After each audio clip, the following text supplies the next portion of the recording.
contra el Gaula del Ejército, uno muy grave anoche contra una base que queda al sur de la ciudad. Lanzaron cilindros bomba, hubieran podido explotar, causan una tragedia, no explotaron, explotó solamente uno, el del carro que los transportaba. Alcanzó inclusive la escuela de los funcionarios, de la gente del ejército, de los niños que tenía clases esta mañana, y un tercer atentado terrorista esta mañana contra Jamundí, contra la base de policía en Jamundí, también en el Valle del Cauca. Son 3 atentados terroristas que están provocando esta mañana la alarma entre las fuerzas militares, especialmente porque los grupos, todos disidentes de las FARC, en teoría están metidos en el proceso de paz total del gobierno nacional. Historias para compartir, para acompañarlos esta mañana. El presidente Petro defiende a su ministra de Ciencia y Tecnología y dice que él también es profesor universitario. La ministra, que en la hoja de vida se presentó que fue profesora un año de Harvard, termina reconociendo que lo que hizo fue participar en unas conferencias de un carácter diferente. El presidente Petro, en su defensa, dice que por negra, por pobre, la están discriminando. En su defensa, el presidente Petro dice que él también ha sido profesor universitario y que él se considera a sí mismo también profesor. Bienvenidos, tenemos historias, controversias, terrorismo esta mañana en el suroccidente de Colombia, y ya les contaré las noticias que se están produciendo en Gaza, en donde el cercado esta mañana parece el primer ministro Netanyahu tuvo que ceder y está anunciando la posibilidad del ingreso de ayuda humanitaria para intentar resolver la hambruna a la gente, a las víctimas en esa guerra en el Medio Oriente. Historias de Colombia y el mundo con las que los vamos a acompañar esta mañana. Tenemos una temperatura, ya escampó, de 9 grados centígrados, pronóstico de tiempo un poquito más seco este fin de semana. Aquí está lo más importante en el resumen que preparamos en Voces y Sonidos en Mañanas Blue. Entonces estamos en situación crítica, en alerta roja, por eso tenemos que tomar medidas. Estamos en el análisis exacto de los horarios y las zonas y los momentos en que se va a hacer. Ese anuncio lo haremos el lunes. Habrá racionamiento de agua en Bogotá. La alcaldía tomó la decisión ante los niveles críticos de los embalses que abastecen de líquido a la capital. El lunes se conocerán las zonas y los horarios en que operará esta restricción, que arranca la próxima semana. Y luego de una reunión del presidente Gustavo Petro con dirigentes de las principales ciudades del país, el alcalde de Medellín, Federico Gutiérrez, también se pronunció por la situación de los embalses en su ciudad. Los embalses están muy bajitos. Hay zonas de la ciudad, por ejemplo, en zonas de corregimientos especialmente, que dependen mucho de algunos acueductos veredales, que se han tenido que hacer algún tipo de racionamientos. Ya revisaremos bien justamente qué medidas se toman. Mientras tanto, así reaccionó el alcalde de Cali, Alejandro Eder, sobre una posible restricción. En Cali no. En Cali los embalses están en una situación, digamos, están por debajo, pero en todo caso hago un llamado a los caleños: ahorremos agua, por favor no nos expongamos a la posibilidad de racionamiento. Asimismo, la ministra de Ambiente, Susana Muhammad, advirtió que la situación de los embalses continuará durante varias semanas. Nos faltan unas 3 semanas en abril todavía, si bien ha entrado la temporada de lluvia de la temporada normal. Marzo fue un mes que al principio el pronóstico mostraba iba a tener mayores lluvias de lo normal para la época, pero no fue así. Por su parte, el ministro de Minas, Andrés Camacho, afirma que el país no enfrenta un riesgo inminente de desabastecimiento de energía. Venimos comportándonos también sobre los márgenes que tenemos de amortiguamiento de la situación, de lo que hemos simulado desde hace meses. Hemos venido tomando medidas adicionales y es muy importante decirle a la ciudadanía pues que no hay que bajar la guardia, pero que se han adoptado medidas importantes. Cartagena amanece sin el servicio de agua luego de que en altas horas de la noche se presentara una emergencia en la línea de transmisión eléctrica que afectó el suministro de agua. Se conoce que la línea conecta las estaciones Dolores y Piedrecitas y esto ha dejado por fuera el servicio del bombeo de agua cruda. Las causas de la emergencia actualmente están bajo investigación. Sonó el estruendo.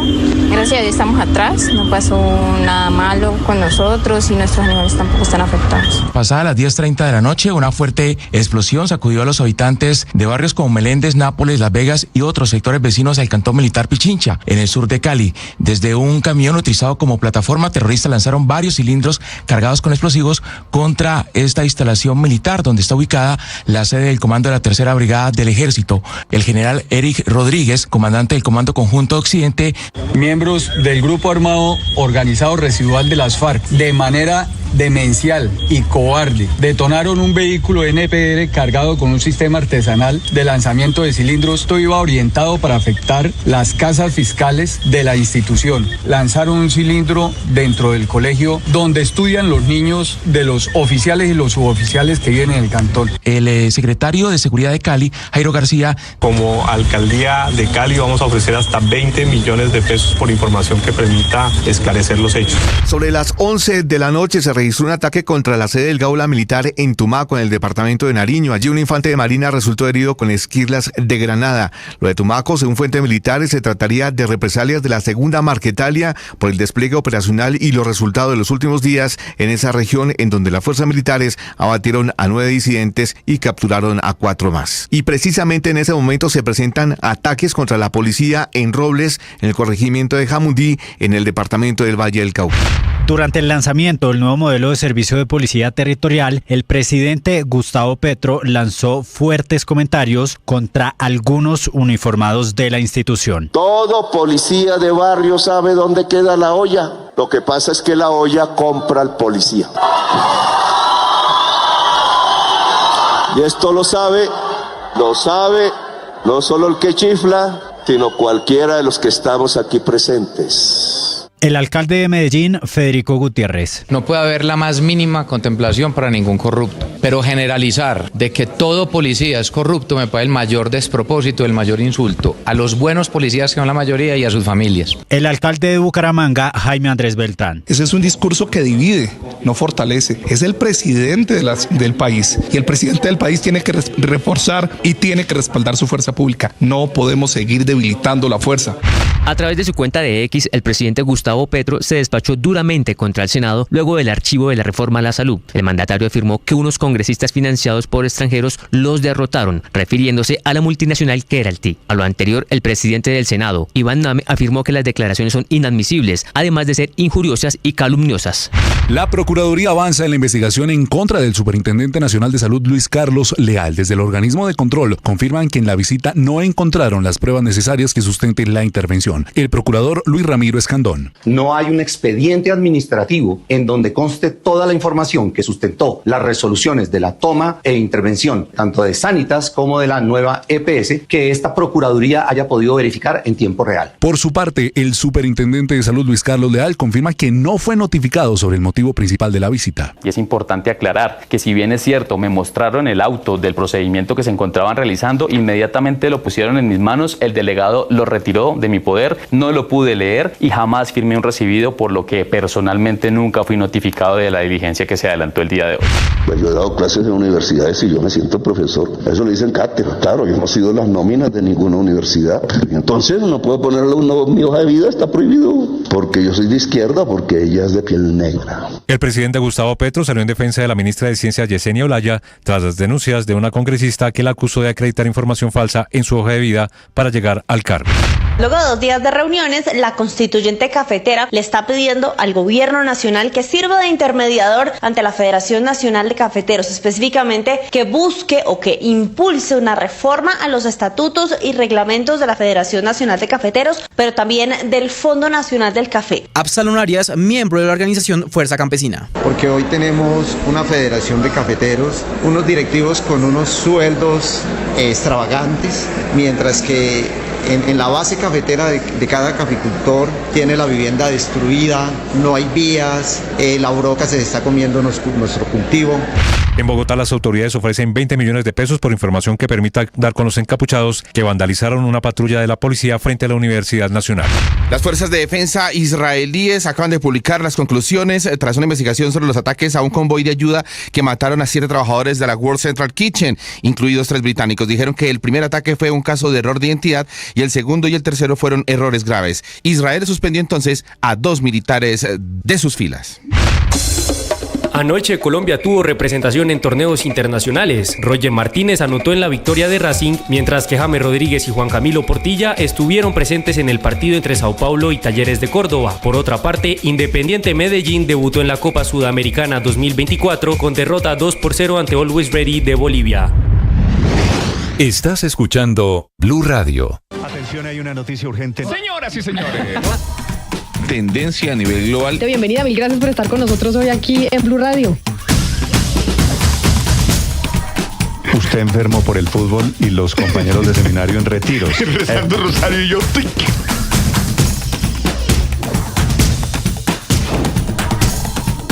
En noticia del momento urgente en Blue Radio.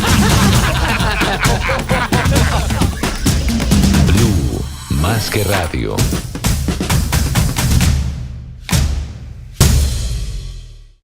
Muchos lidiamos con enfermedades mentales y con conflictos emocionales, y es muy difícil hablar de eso en voz alta. Soy María Elvira Arango y los invito a escuchar Qué Locura, historias reales de lo que no se habla, con testimonios conmovedores y con expertos y especialistas. Escúchenos, este es un lugar seguro. Este podcast es impulsado por porquequieroestarbien.com, el programa de salud mental de la Fundación Santo Domingo. La producción es de La No Ficción y Boombox de Caracol Televisión. Encuentre todos los episodios del podcast en boombox.com o en su plataforma de audio favorita. Atención, se acaba de producir un accidente en la vía al Llano que tenía carrera de ciclismo este fin de semana y está cerrada. Es un accidente grave con unas imágenes que muestran que retratan la gravedad. Se estrellaron de frente 2 camiones. Carlos Andrés Pérez. Néstor oyentes, muy buenos días. Así es, a esta hora se encuentra completamente cerrada la vía al Llano por un accidente de tránsito que se registró en el kilómetro 19+500. La foto que publica Coviandina en su cuenta de X permite ver que son 2 camiones de los pequeños, de los que normalmente vemos en la calle que transitan con alimentos. Estos 2 camiones al parecer se chocaron de frente y juntos quedaron volcados en los dos sentidos. En la carretera quedaron completamente volcados, y esto es lo que ha hecho que en este momento las autoridades cierren la vía al Llano mientras atienden la emergencia. Todavía se desconoce si hay personas heridas heridas de gravedad por este accidente de tránsito. Hay que decir, Néstor, que pues esto seguramente va a retrasar el inicio de la travesía ciclística que estaba programado para entre las 6:30 y 7 de la mañana que iniciara en el sector conocido como el Ubal, ahí saliendo de Bogotá hacia Villavicencio. Son más de 10.000 ciclistas quienes supuestamente pues van a realizar el recorrido por la vía al Llano y llegarán hasta Villavicencio. Se tenía previsto el cierre de la carretera desde las 6:30 de la mañana hasta la 1 de la tarde, y seguramente mientras las autoridades de tránsito y de la concesión atienden esta emergencia del accidente de tránsito, pues seguramente se va a tener que retrasar el inicio de la travesía, lo que quiere decir que la congestión vehicular va a ser mayúscula, porque con toda seguridad pues esto va a retrasar el inicio de la travesía, pero también va a hacer que se haga más congestión vehicular por el accidente de tránsito. Se desconoce, Néstor, como le decía, si hay personas heridas de gravedad por este siniestro vial, y las autoridades pues están en este momento atendiendo la situación en la vía al Llano en el kilómetro 19+500. La travesía de ciclistas comenzaba ¿a qué hora, Carlos Andrés? Néstor, estaban citando a las 6:30, pero se tiene previsto que iniciara a las 7. Con todas las recomendaciones y el llamado a los ciclistas, porque están pidiendo que no intervengan, no se involucren en la carretera en Bogotá, que no haya alteración de la movilidad en Bogotá, porque son muchísimos ciclistas. Varias recomendaciones, que cuando lleguen se bajen de una vez de sus vehículos y se hagan como en el camino donde deben iniciar, ahí en el sector del Ubal, que debe haber una señalización.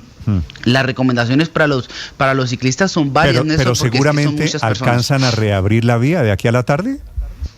Sí, Néstor, se espera que la vía esté habilitada. Normalmente en horas de la tarde. La llegada debería ser a la 1:30 a Villavicencio. Lo que pasa es que con este accidente de tránsito pues seguramente se va a retrasar. Muy bien. Carlos Andrés, gracias. Esta vía, padre, parece hay que meterle exorcista, ¿no? Yo creo.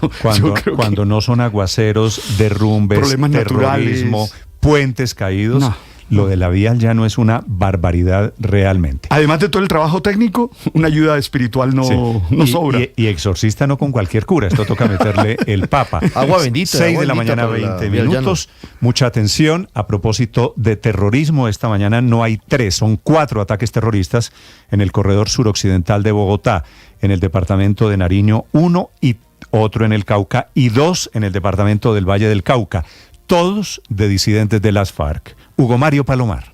Néstor, 2 ataques contra la fuerza pública se registran a esta hora en los departamentos de Valle y Cauca. Un ataque contra la estación de policía del municipio de Cajibío, en el norte del Cauca, del que no se tiene mayor información por el momento. Y otro ataque con explosivos contra la estación de policía del corregimiento de Robles, ubicado en la zona rural de Jamundí. Conocimiento a todas las unidades. En este momento tenemos un artefacto explosivo que acaban de tirarle a la estación de policía de Robles. Ahí las unidades de acción Valle. El comando de las fuerzas militares ordenó ya el desplazamiento de aeronaves del Ejército y la Fuerza Aérea, además de personal militar, para que por tierra apoye a los policías que están repeliendo esos ataques en Jamundí y en Cajibío. Pero horas antes, Néstor, registró el ataque más grave de todos en el sur de Cali, pasada a las 10:20 de la noche, desde un camión utilizado como la plataforma. Terroristas lanzaron varios cilindros cargados con explosivos contra las instalaciones del cantón militar Pichincha, donde está la sede de la 3ª Brigada del Ejército. Los cilindros, que cayeron cerca de las casas fiscales habitadas por oficiales del Ejército y sus familias, no explotaron. Otro cilindro cayó cerca del Liceo Pichincha, donde estudian los hijos de los militares. Tampoco explotó, pero sí causó algunos daños materiales. El cilindro que explotó en el mismo camión llevado allí por los terroristas afectó una vivienda vecina, lo confirma el comandante del Comando Suroccidental del Ejército, el general Elkin Rodríguez. Miembros del grupo armado organizado residual de las FARC, de manera demencial y cobarde, detonaron un vehículo NPR cargado con un sistema artesanal de lanzamiento de cilindros. Esto iba orientado para afectar las casas fiscales de la institución, pero al hacer la detonación afectaron una vivienda particular fuera del cantón, afectaron una vivienda... Y a las 11 de la noche se registró un atentado terrorista también contra una base militar, la sede del Gaula del Ejército en el municipio de Tumaco, en el sur del país, en el departamento de Nariño, ataque que causó heridas a un infante de marina que ha sido atendido hasta este momento en un hospital de esa localidad. Néstor. Sí, gracias, Hugo Mario. Estas son las imágenes que estamos viendo. Si hubiesen estallado esos cilindros bomba 5 que tenían los disidentes de las FARC allí listos, hubiera sido una catástrofe lo de anoche en el sur de Cali. Desde el lugar, esta es la sede del cantón militar atacado. Estefanía Toledo. Néstor, yo lo saludo específicamente desde la carrera 85 con calle Cuarta C en el sector de Meléndez. Nos encontramos justo al lado del cantón militar Pichincha, sede del comando de la 3ª Brigada del Ejército. A esta hora la zona permanece acordonada, pues hace unos pocos minutos se realizó una detonación controlada de los cilindros que no lograron explotar en medio de este atentado. A esta hora la situación es de completa tensión e incertidumbre, Néstor, pues la situación pues genera mucha intranquilidad en medio de la comunidad. Lo que nos han indicado y lo que vemos en estos momentos, que estamos a unos 100 metros del lugar de los hechos, es daños en una de las viviendas, en la fachada más afectada, que fue donde se registró esta explosión. Son 5 los cilindros que estaban transportándose en un camión donde el cual tenía o se hacía pasar como un camión de transporte de alimentos, Néstor, y con el cual pretendían pues pasar por encima de o desapercibidos por parte de las autoridades. En estos momentos nos encontramos con los trabajadores de la zona. Caballero, buenos días, bienvenido a Blue Radio y cuéntenos en estos momentos cuál es la situación y cómo se vivieron esos momentos de pánico. Buenos días, sí, claro, pues le recibo tu compañero y me informa de que estuvo muy tenebroso pues la situación de las detonaciones. Y claro, él estuvo nervioso toda la noche, me comentó esa situación y ahora que le recibo pues veo que todo está acordonado y que va a ser algo pues de mucha tensión.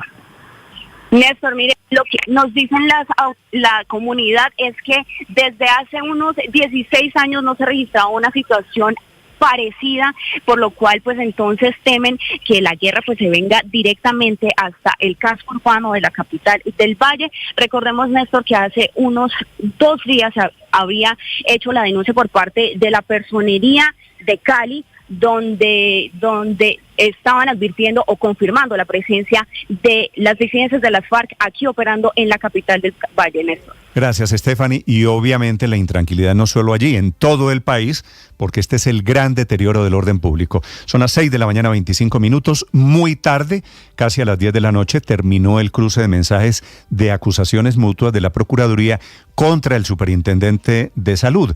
El hombre que intervino esta semana, la EPS Sanitas, una de las más grandes, y la otra, la mayor, la nueva EPS. La acusación de la Procuraduría es que no entregaron el sustento, el soporte técnico sobre el cual tomaron esas decisiones.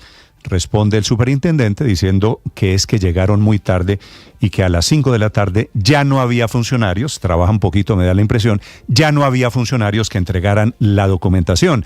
Y se queja el superintendente que porque le hicieron preguntas capciosas, la Procuraduría tiene sus argumentos y le recuerda al superintendente que él es un funcionario público. Sergio Barbosa.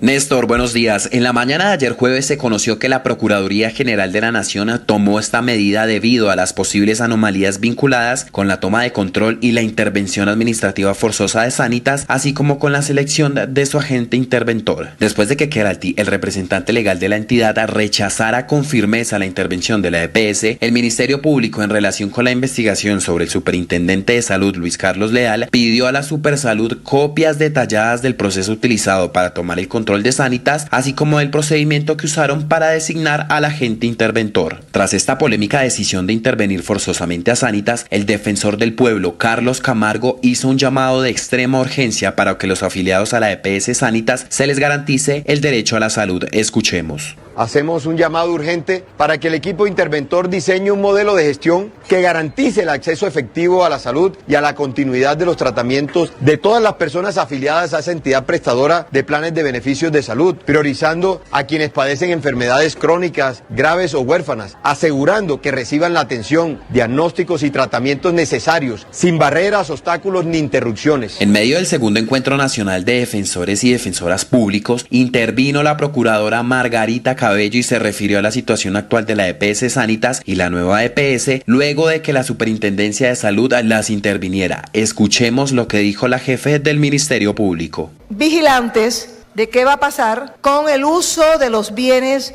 de esas entidades de salud, con el manejo de los saberes que contienen esas entidades de salud y con el manejo de los negocios que implican esas entidades de salud y que ahora, en virtud de la intervención forzosa, serán dirigidas por un agente especial que es un auxiliar de la justicia, independiente de la Superintendencia de Salud e independiente de cualquier otra institución. La Procuraduría llegó en la tarde de este jueves a las instalaciones de la Supersalud para hacer una inspección disciplinaria con el fin de recolectar la documentación que soporte la intervención a Sanitas y a la nueva EPS. Allí hicieron presencia delegados de contratación estatal, conciliación administrativa y de temas de salud. Se conocieron las declaraciones de Luis Ramiro Escandón, procurador delegado para la conciliación administrativa, quien afirmó que no existe un expediente administrativo en el que conste toda la información que sustentó las resoluciones de la toma de intervención de la EPS Sanitas y nueva EPS. Escuchemos. Bien dejó constancia que a la fecha no hay un expediente administrativo en donde conste toda la información que sustentó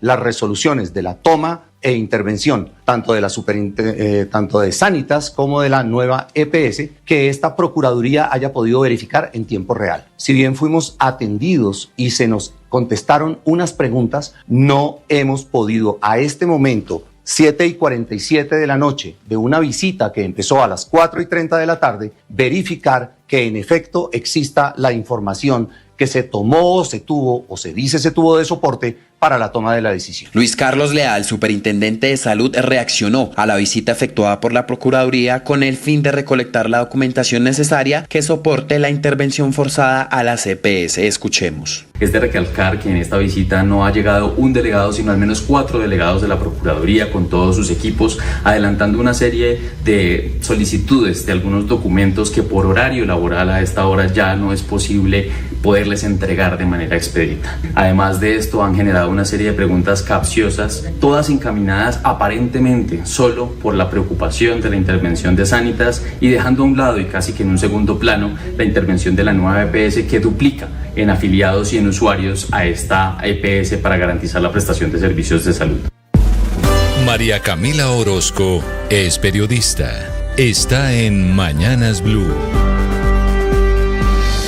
Ya son las 6:30 de la mañana. No salió bien esa visita para la Superintendencia Nacional de Salud, la visita de la Procuraduría, que llegó con 4 procuradores delegados encabezados por la doctora Diana Ojeda, que es la Procuradora para Asuntos de Salud, y el doctor Luis Ramiro Escandón, que es el Procurador Delegado para la Conciliación, que junto a otros 12 funcionarios de esa entidad llegaron buscando documentos, soportes de la decisión de intervenir la EPS Sanitas, y ese es el motivo esta mañana de cruce de acusaciones. Estuvieron un poco más de 5 horas haciendo preguntas, especialmente sobre los motivos técnicos, sobre cifras, sobre datos, sobre conceptos que dieron origen a la decisión de intervenir forzosamente, inicialmente a Sanitas, pero en segunda medida a la nueva EPS. Para sorpresa de la Procuraduría, no entregaron, por lo menos no ayer, no existía un documento, un expediente administrativo físico que sustentara la toma de la decisión contra estas 2 EPS. Una de las preguntas que hicieron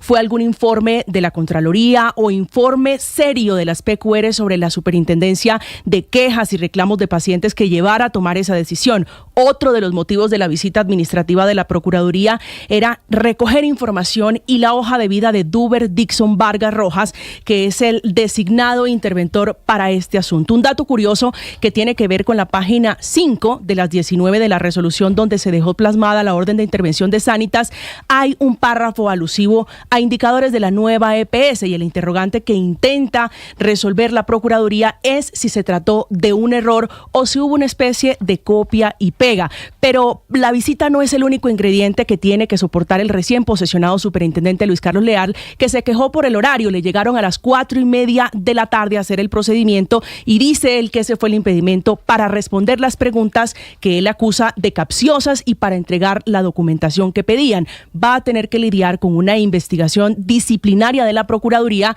que intenta establecer si la queja de Keralty de que fue una decisión improvisada, ilegal, desproporcionada y discriminatoria que podría poner en riesgo el servicio de 5.8 millones de pacientes tiene algo que ver con los trinos del pasado del hoy superintendente contra Sanitas y contra el servicio que presta. El gran reto de esta mañana es entregar los soportes y demostrar que existe más allá documentación de las 19 páginas que ya el país conoce. Camila Carvajal es periodista. Está en Mañanas Blue. 6:33 a.m. Keralty amanece convertida en el enemigo del gobierno, graduado así por el presidente Petro después del hundimiento de la reforma a la salud y de la intervención forzada a Sanitas. El presidente dice que a él y a su gobierno no lo derrotaron en el Congreso unos senadores, sino Keralty, que financió a partidos políticos y campañas. La denuncia que ya había hecho el senador del Pacto Histórico, Wilson Arias. La primera acusación del presidente, cuando empezó a hablar de la financiación de campañas de empresas cercanas a las EPS, iba en contra de todos los senadores opositores. Pero ya ayer en Twitter eso cambió. Escribe el presidente que no puede ser que quienes se llevan los dineros de la salud financiando 3 o 4 parlamentarios le arrebaten la calidad de vida a millones de colombianos. Pasamos de hablar de todos a 3 o 4 parlamentarios. El mandatario de fondo le está haciendo eco a las denuncias que ya llegaron al CNE, al Consejo Nacional Electoral, que ordenó este jueves abrir una indagación preliminar, primero contra el Partido Liberal por aportes que habría recibido la colectividad por parte de empresas ligadas a Sanitas, y luego la indagación se extendió a otros partidos políticos como Centro Democrático, la ASI, la Alianza Social Independiente, la U Liberal y Conservador. Que dice la denuncia del senador Arias, Wilson Arias, del Pacto Histórico, que recibieron, comillas, 640 millones en donaciones en empresas extranjeras y dueñas de EPS en el año electoral, refiriéndose a la campaña de 2022. Ojalá el magistrado investigador Benjamín Ortiz también ponga la lupa, por ejemplo, en las finanzas, los aportes y la financiación del Partido Verde, al que pertenece el senador Fabián Díaz, al que desde el Pacto Histórico no le han cuestionado sus finanzas, no le han esculcado como a otros su financiación, quizá porque él era el ponente de esa ponencia alternativa, que era muy parecida a la de gobierno, era una alternativa solo para el gobierno para salvar su reforma. Quizá por allí también haya razones para averiguar la relación con empresas cercanas a la EPS. Ricardo Ospina es periodista. Está en Mañanas Blue. Son las 6 de la mañana y 35 minutos. Los bogotanos tenemos que ahorrar agua para superar la crisis por cuenta de los bajos niveles en el sistema Chingaza, que suministra el 70% del agua potable que consumimos los habitantes de la capital del país. El racionamiento que comenzará en los próximos días para la mayoría de los habitantes de Bogotá y que será indefinido, busca contribuir a la recuperación del nivel de agua en los embalses Chuza y San Rafael, que hoy están únicamente en el 16% de su capacidad, el nivel más bajo desde su construcción hace 40 años. La decisión del alcalde Carlos Fernando Galán de iniciar un racionamiento de agua en Bogotá fue adoptada porque, además de la crítica situación actual para el nivel del sistema Chingaza, los pronósticos del tiempo para el 2025 no son muy alentadores frente a la cantidad de lluvias que podrían caer, lo cual se traduce en la posibilidad de que los embalses no se llenen en el tiempo esperado en circunstancias normales. La meta para los bogotanos es reducir el consumo actual de agua en un 11% para contribuir de manera eficaz a la recuperación en el nivel de agua disponible en Chingaza. Por eso, además de las medidas voluntarias de ahorro que todos debemos tomar en nuestra casa, en el trabajo, en el colegio o en la universidad, el próximo lunes se hará el anuncio de los horarios y condiciones del racionamiento de agua en la ciudad.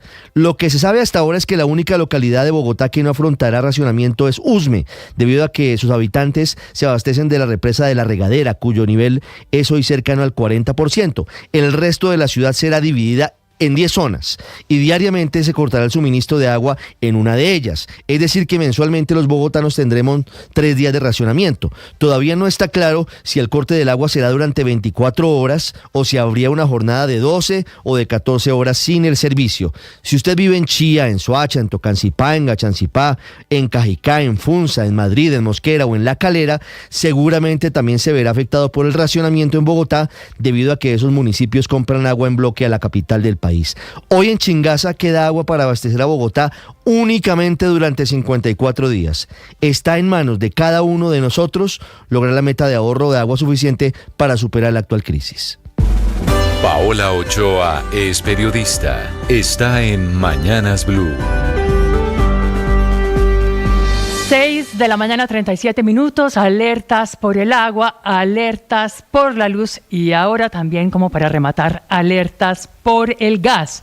Gas fundamental en la vida diaria de millones de colombianos, con 11 millones de usuarios conectados al servicio de gas natural, con 8 de cada 10 hogares colombianos usándolo como fuente de energía para cocinar, 180.000 vehículos que operan con gas natural vehicular y gas obviamente también importantísimo para la generación de energía eléctrica, con el 70% de las plantas térmicas del país funcionando a gas, que son todo el respaldo del sistema eléctrico y que hoy abastecen más del 40% de la demanda en estos momentos de pocas lluvias y con un fenómeno del Niño haciendo estragos.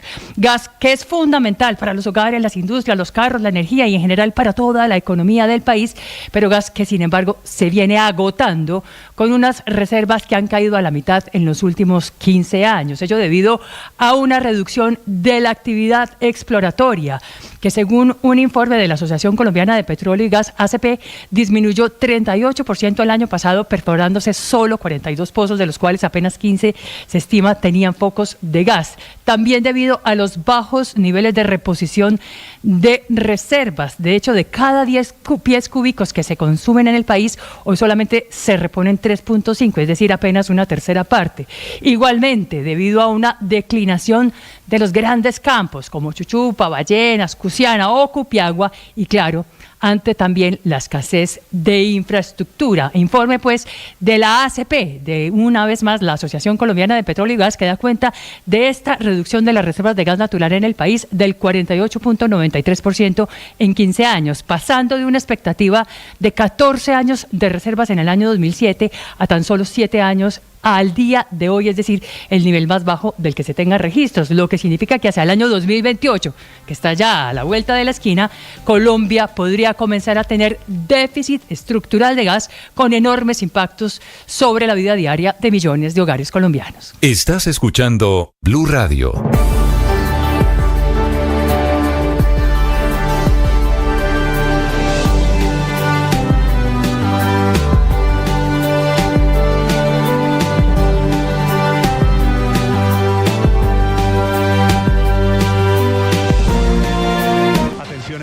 noticia urgente. Señoras y señores.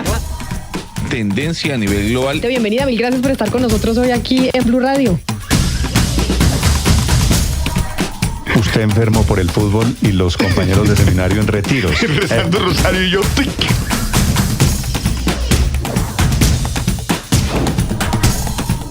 En noticia del momento urgente en Blue Radio. Blue, más que radio.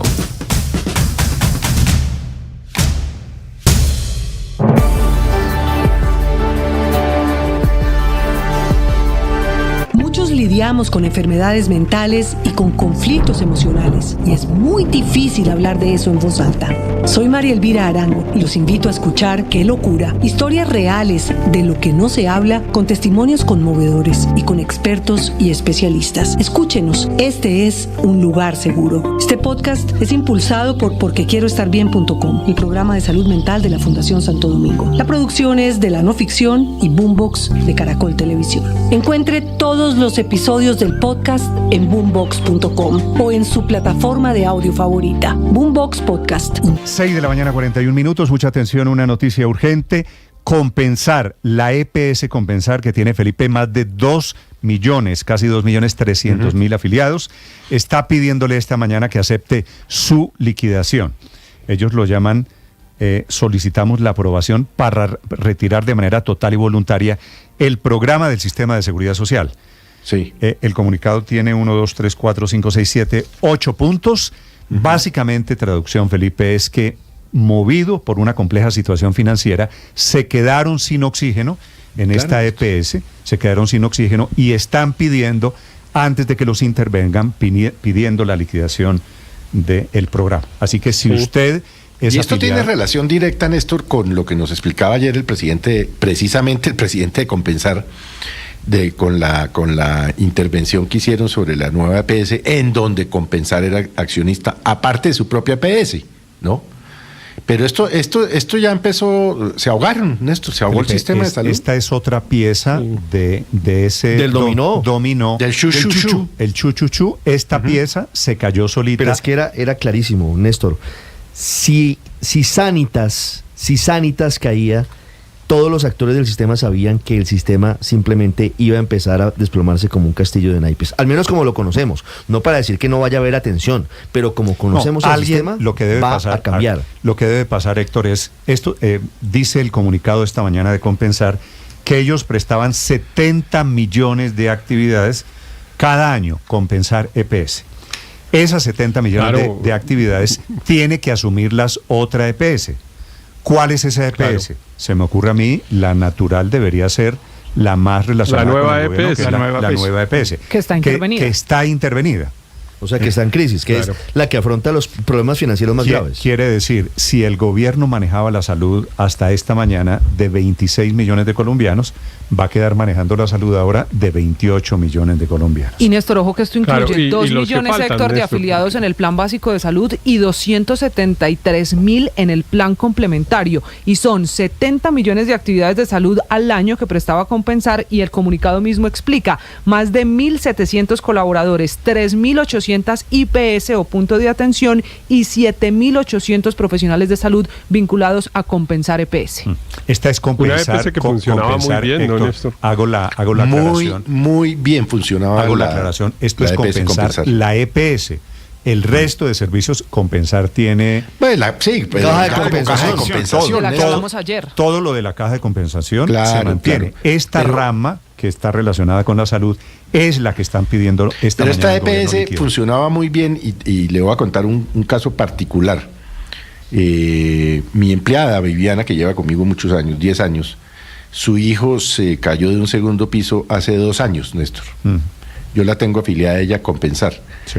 Bueno, le hicieron todas las cirugías, todo a este muchacho, a este niño, porque es un niño.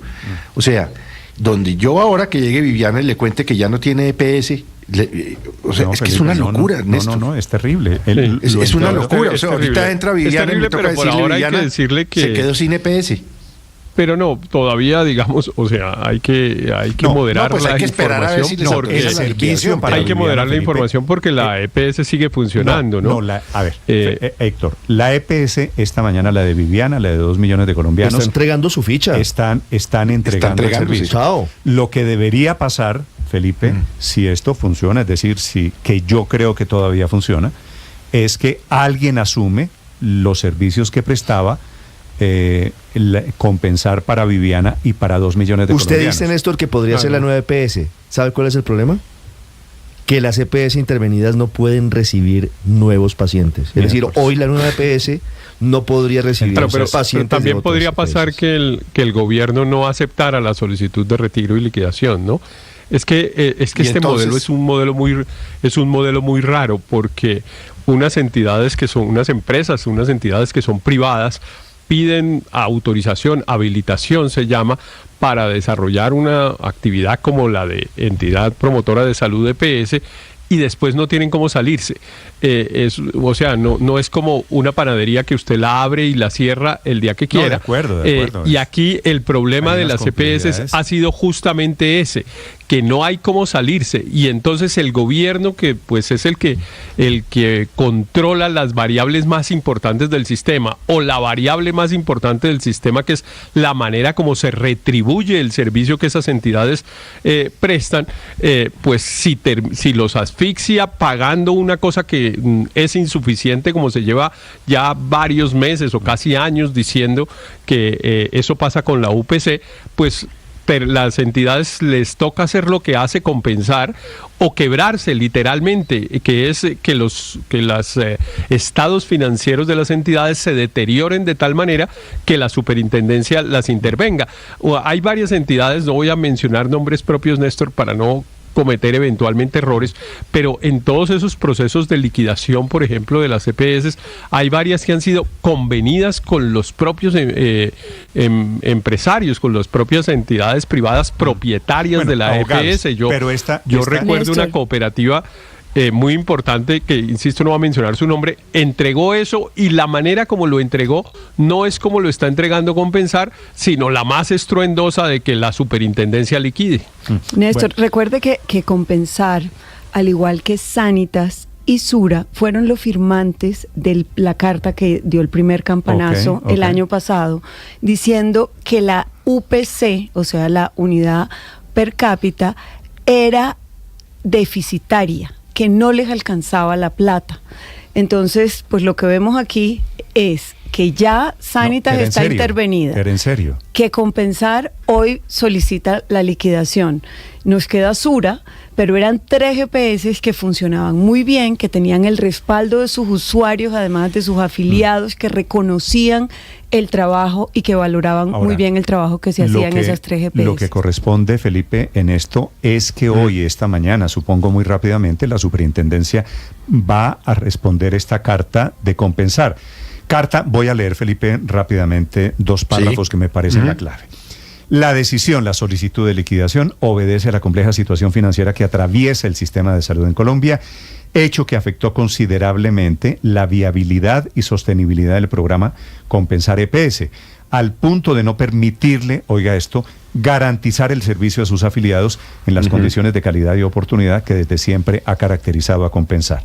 Segundo, Compensar espera que su solicitud de retiro y liquidación voluntaria de su programa de EPS sea aceptada por la Superintendencia Nacional de Salud y continuará atendiendo a los usuarios de la mejor forma posible hasta el último día que tenga a su cargo. Este mensaje, Felipe, es para Viviana, para Viviana y para 2 millones de personas. De momento, hoy, Compensar sigue funcionando a la espera de que la superintendencia... Mire, Néstor, después de hoy, no se puede decir que esta crisis no fue inducida. Y no se puede desligar el presidente Gustavo Petro de su responsabilidad y su superintendente de la responsabilidad de inducir una enorme crisis en el sistema. Decidieron en tan solo 2 días cargarse literalmente 18 millones de afiliados, algo que nunca había pasado en el país. La respuesta es esta carta diciendo, mire, nosotros preferimos ya una liquidación, digamos una toma, no una toma hostil, sino una entrega, Es que se salvan de que se las quiten, ¿no? Si la liquidan, salvan los muebles, pues por lo menos. Por eso, pero es que... Se evitan la intervención. Pero además, ¿sabe qué es lo que se evitan? ¿Qué es lo más crítico? Todas las cajas que fueron intervenidas, Famisanar, Sanitas, Nueva EPS no tanto, pero esas dos eran cajas muy saludables, pero que al recibir los afiliados de las cajas que habían sido liquidadas, pues básicamente adoptaron todos los pacientes de alto costo y adoptaron el problema financiero y se agravó la situación y terminaron como lo conocemos. Es que entonces, compensar lo que está haciendo es exactamente eso, evitar que le pase exactamente eso.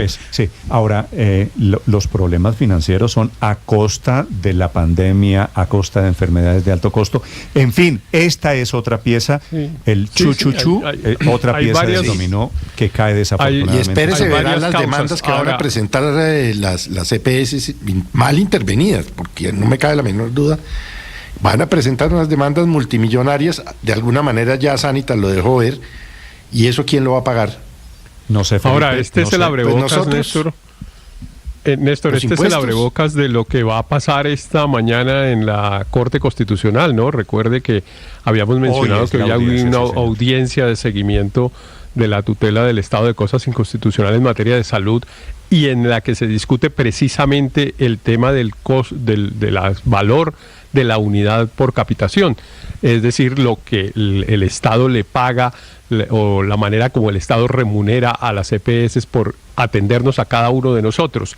Y pues hoy podría salir, aunque aparentemente para compensar ya sería tarde, la orden de que esa unidad se recalcule y efectivamente se reconozcan unos costos que hasta ahora no han sido reconocidos. Esta es una noticia de última hora, se acaba de producir, se la repito para quienes llegan a esta hora. Compensar anuncia que le solicita al gobierno la liquidación de su EPS. Como si fueran pocos los problemas del gobierno que está interviniendo las EPS, esta que tenía el respaldo de una de las grandes cajas de compensación en plan de liquidación esta mañana. Lo lamento mucho por los afiliados de Compensar. Sin embargo, todavía queda en la expectativa de qué va a hacer la Superintendencia de Salud. En segundos, saludo a la gerente del acueducto en Bogotá, en segundos el padre Linero, en segundos los deportes. Noticia de última hora, otra pieza del dominó en la salud que se cae esta mañana en Colombia. Estás escuchando Blue Radio.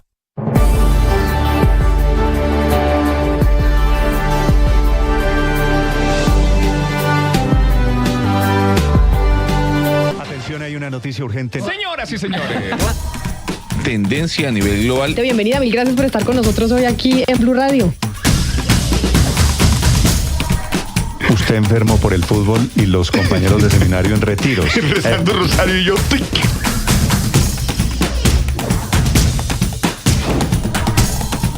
Esta es noticia del momento urgente en Blue Radio. Blue, más que radio. Al frente de la crisis de la alerta roja por falta de agua en los embalses que nutren a Bogotá está la gerente de la empresa de acueducto y alcantarillado, es la doctora Natasha Avendaño. Doctora Natasha, buenos días. Buenos días, Néstor, Ricardo y a todos los oyentes a esta hora en Blue. Doctora Natasha, gracias por atender esta llamada para preguntarle cuándo comienza el racionamiento, en qué términos va a ser, cómo va a funcionar el racionamiento en Bogotá. Bueno, Néstor, efectivamente, como lo mencionó ayer el señor alcalde, el lunes haremos el anuncio de las medidas y del detalle de estas medidas, es decir, en términos generales, cómo va a funcionar es que la ciudad la vamos a dividir en zonas y pues bueno, unos sectores, y esos sectores tendrán una restricción de abastecimiento que definiremos y anunciaremos obviamente el lunes, cuando arranca, cuál es la duración de esa restricción por esas zonas y cuál será como la rotación de las medidas. Acá lo importante es entender la razón por la que llegamos allá. Nosotros, y yo estuve con ustedes también en una entrevista hace un poco más de un mes, en la que tuvimos que hacer unos cambios operativos. Empezamos desde el mes de enero a hacer una campaña de ahorro del agua con pues cierta intensidad para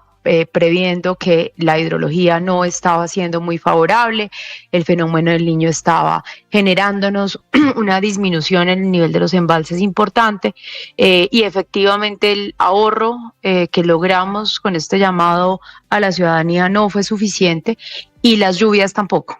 Entonces es la razón por la que estamos en este momento abocados a tener que tener un cambio en el comportamiento más drástico que el que se logró con la campaña de ahorro, y es una disminución mayor en el uso y en el consumo del agua en la ciudad de Bogotá, para garantizar que cuando empiecen las lluvias no solamente el embalse o los embalses alcancen a recuperarse y tengamos agua el resto del año, sino que también logremos unos niveles de abastecimiento para el 2025. Hay que tener una conciencia real de ahorro de agua en Bogotá, ojalá en todo el país, pero en particular por esta crisis en Bogotá, doctora Natasha. Pero ya que usted nos habla de por qué estamos en estas, quisiera preguntarle a qué obedece el nivel tan bajo del sistema Chingaza, en particular si miramos el resto de embalses del país. Usted nos decía ayer que de los 290 millones de metros cúbicos de agua que tienen como capacidad máxima Chuza y San Rafael, que son los dos embalses que surten el 70% del agua para los bogotanos, estamos en cerca de 47 millones, estamos apenas en el 16% del total de agua que tienen como capacidad. ¿Esto es solamente por el Niño o algunas obras en el embalse de San Rafael que se hicieron hace algunos años y eventuales desembalses pudieron haber llevado a que no se hubiera alcanzado rápidamente un nivel de aumento de las aguas? No, señor, esto obedece efectivamente a esa dinámica de cambio climático que pues venimos experimentando, no solamente en la región, sino en el país y en el mundo. Este es un embalse anual, es decir, es un embalse que, como se los mostrábamos, efectivamente tiene un comportamiento, y es que se vacía, llamémoslo así, y se llena en el mismo año. Y con las dinámicas de cambio climático hemos venido viendo cómo cada vez ese arranque, es decir, el nivel con el que termina el periodo de lluvias, el llenado, es cada vez menor. Y efectivamente hoy estamos en unos niveles inferiores al 18% en el sistema como tal. En total, el sistema quiere decir que es, juntando todas las redes, ¿no? San Rafael, Chuza y San Rafael. Y Chuza. Sí. San Rafael y Chuza. El sistema Chingaza está muy bajo, y eso es lo que estamos previendo, y lo responsable desde la empresa y del distrito es que, pues teniendo en cuenta que las proyecciones ya que teníamos para el próximo año eran incluso más bajas que las de este año por las condiciones de cambio climático, pero que hoy en día con este fenómeno del Niño tan intenso y tan largo, que ustedes son conscientes que se ha ido como prolongando la fecha de arranque o de reversión de la situación climática, pues ya nos vemos abocados a tomar estas medidas para ser más drásticos en la reducción del consumo. Doctora Avendaño, para efectos de evaluación, el embalse predominante, el más importante de los que nutren a Bogotá es Chingaza, ¿verdad? El sistema Chingaza, sí, Néstor, que son los embalses de Chuza y de San Rafael. Que está en 16%, pero los otros sistemas que son Tibitoc, es Cisga, Neusa y Tominé, y el del sur, Chisacá y Regadera, veo que están por encima de 40 y 50%. ¿Por qué uno no alcanza a compensar el de Chingaza, el sistema Chingaza, que es el más bajito? Bueno, esa es una muy buena pregunta, y gracias por hacerla, porque eso se lo tengo que responder en 30 segundos más, explicando algo. Bogotá, si bien tiene una red que está bastante interconectada, el 70% en condiciones normales viene del sistema Chingaza, el 26% del sistema norte o del agregado norte, que es la planta de Tibitoc, que es del agua del río Bogotá y de los 3 embalses que usted mencionó al norte de la ciudad, y el Dorado es el 4%, el Dorado que es la regadera, y ese abastece fundamentalmente a Usme. Entonces, ese está, pues todos están bajando, pero digamos que ese es el que está en condiciones más normales, y es un microsistema, es decir, Usme se abastece solamente del Dorado. Los otros 2 abastecen al resto de la ciudad. ¿Qué pasa? Aquí no solamente tenemos una dificultad, y si recuerdan, en el mes de enero y febrero hicimos unos cambios operativos para traer más agua de Tibitoc, lo que nos llevó a los temas de coloración de agua. En este momento la capacidad máxima de producción de agua potable de la planta de Tibitoc es 7.5 millones de metros, 7.5 metros cúbicos por segundo, perdón. Estábamos, cuando hicimos los cambios, estábamos más o menos en 5, es decir, ya estamos trayendo la máxima producción de agua potable que podemos hacer de Tibitoc. No podemos traer más en este momento porque no tenemos mayor capacidad ni de potabilización ni de transporte. Entonces, definitivamente tenemos que seguir bajando la presión de Chingaza porque no se abasteció, no se llenaron esos embalses de la manera en la que normalmente en el ciclo del año lo hace. Esa es la razón. Estamos a tope en Tibitoc, estamos a tope trayendo la mayor cantidad de agua que podemos del sistema norte, pero no es suficiente para el abastecimiento dadas las condiciones de Chingaza. ¿Hay alguna explicación de por qué cayó tan dramáticamente el nivel de Chingaza frente a lo que pasa en otros embalses que surten a Bogotá, doctora Natasha? Le hablo de la regadera y le hablo del sistema Tominé. Sí, porque pues las condiciones de fenómeno del Niño y de falta de lluvias, no solamente como tal en los embalses, sino en la Orinoquía y Amazonía. Y esto todo, pues obviamente responde a las condiciones de cambio climático que cada vez son más intensas, los fenómenos son más intensos y más cortos y más cerquita. Entonces, digamos como la red, de alguna manera, del agua que llena el sistema Chingaza, pues corresponde a lo que pasa en la Orinoquía y la Amazonía, y con esta intensidad del fenómeno del Niño, pues no hubo suficiente agua en esa cuenca para que lográramos tener una recuperación del nivel de embalse, como históricamente se había venido haciendo y que cada año es menor, y esto pues corresponde todo a estas dinámicas. Sí, doctora Avendaño, ¿qué está pasando con la flora y con la fauna? Porque en este sistema de Chingaza hay 49 especies de anfibios, 32 especies de reptiles, 853 diferentes especies de plantas. ¿Qué está pasando? ¿Se están muriendo? Pues en este momento, digamos, el ecosistema, como pues todo ecosistema que depende del agua, claramente puede estar teniendo afectaciones. Ustedes han visto las imágenes que nosotros mismos y otros colegas de medios de comunicación han compartido de la disminución del nivel, en particular de Chuza, y de cómo se ve efectivamente de seco el embalse. Pues aquí hay pues las afectaciones que todo ecosistema sufre y que obviamente pues afectan no solamente el abastecimiento, sino pues la cantidad de agua que hay disponible para el funcionamiento normal. Sí, doctora Avendaño, quisiera preguntarle por el futuro, por los planes, ¿qué proyectos hay en marcha pensando en lo que viene? A ver, aquí hay unas estrategias pues que son las que además el acueducto ha implementado y sigue implementando y seguirá implementando, que son las de conservación de la estructura ecológica principal. Nosotros mantenemos unas actividades de protección, de compra de predios y protección, obviamente de los ecosistemas que nos garanticen proteger esa estructura ecológica principal, todos los relacionados con la reforestación y la recuperación de las cuencas degradadas. Aquí también pues es el llamado a esa concientización de dejar de degradar las cuencas de los ríos y de los páramos, y nosotros seguimos en nuestra labor que históricamente hemos hecho y que claramente hemos intensificado para la protección de las cuencas, pero también es muy importante tener en cuenta que vamos a tener que tener esta conversación, digamos, en el futuro cercano, de cuáles son las fuentes de abastecimiento que van a garantizar la continuidad y el abastecimiento de la ciudad para los próximos 50 años. Entonces, en este momento hemos seguido y mantendremos esa protección y reforestación y cuidado de nuestras cuencas y del páramo, pero claramente es una conversación que eventualmente ya con los estudios que tenemos que llegar allá. Estas imágenes que ven quienes están conectados en este momento, doctora Avendaño, al canal de YouTube, son del embalse San Rafael, que francamente son muy impresionantes, porque eso es básicamente una playa que se ha venido creciendo, es un embalse casi seco que está en el 16%. Una pregunta final, doctora Avendaño, ¿cómo ahorramos agua a partir de hoy? Es decir, el gobierno lo anuncia el lunes, pero pues esto toca desde hoy comenzar a ahorrar agua. Ese ahorrar agua, esa campaña, ¿En qué es en serio? ¿Cómo ayudamos? Bueno, Néstor, esto pues es muy importante y gracias por replicarlo.